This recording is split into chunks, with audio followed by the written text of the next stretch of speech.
The lack of any diesel versions of the current E-Class in the United States is cause for sadness and regret in some quarters, but we can understand Mercedes-Benz's reluctance to bring them here given the awkwardness of that whole Dieselgate thing. Yet the decision not to import the plug-in hybrid version of the E is more surprising, especially since it has been on sale in Europe for more than a year and uses a version of the turbocharged inline-four gasoline engine found in the base E300 combined with a generous dose of electrical assistance. Yet there's logic here, too. It's not as if US buyers showed much enthusiasm for the previous generation E400 hybrid, or even the smaller C350e plug-in hybrid that shares most of the E-Class version's powertrain and is currently sold here. Mercedes is on the record as saying it plans to bring a hybrid E-Class to North America by the end of the decade, but there seems to be no sense of urgency. Having grown bored of the wait, we sourced a representative example in the United Kingdom to gauge how resentful we should feel about being denied it. The E350e's powertrain combines the efforts of a 208 horsepower turbocharged inline-four with an 87 horsepower electric motor situated between the engine and the 9-speed automatic gearbox. The C350e uses the older 7-speed unit. This is fed electrons flowing from a 6.2 kWh battery pack mounted beneath the trunk floor, giving a claimed total system output of 282 horsepower. The battery can be recharged through a port on the rear bumper, with Mercedes quoting 3 hours to charge it from the European 220-volt outlet or half it with a DC fast charger. Alternatively, it can be replenished by the engine. Mercedes claims a 21-mile electric-only range, although this is measured using the notoriously optimistic European test methodology. All the same, the electric assistance can dramatically reduce fuel consumption on short-haul trips.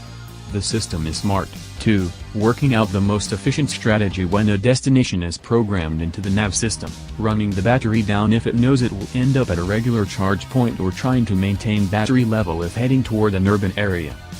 The system also can be given commands. The default hybrid mode leaves it to its own devices, but there's also E-mode, which turns the E350 into a NEV until the battery is depleted, E-save, which maintains the charge level for later use, and charge, which uses the gasoline engine to replenish the battery pack on the fly. As is often the case with luxurious hybrids, initial impressions are good.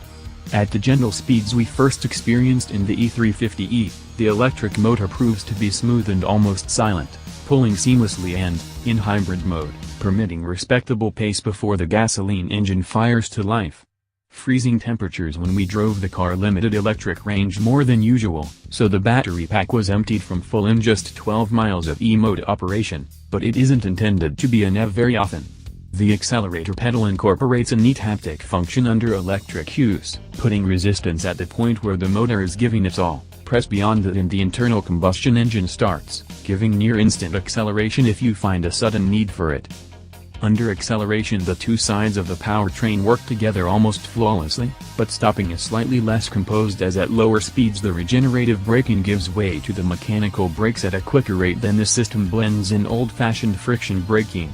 It's surprisingly hard to achieve a chauffeur-smooth halt, normally something at which Mercedes sedans excel. It's when the E350e is asked to deliver faster progress that it starts to struggle. It's the familiar hybrid problem. The need to carry the mass of two different propulsion systems means that it doesn't feel as quick as its total system output suggests it should. Its maker's claim of a 6.2 second 0 to 62 mph time feels right, and the E certainly leaves the line with a satisfying snap in a full throttle stomp scenario. But as speed rises, the contribution made by the electric side of the powertrain begins to diminish while the considerable mass of the battery pack and motor remains the same. Once at a rapid highway pace, or a British simulation thereof, it subjectively feels no faster than does the E300. The four-cylinder engine also gets pretty vocal under harder use. It doesn't feel as quick or refined as a Mercedes wearing a 350 badge should.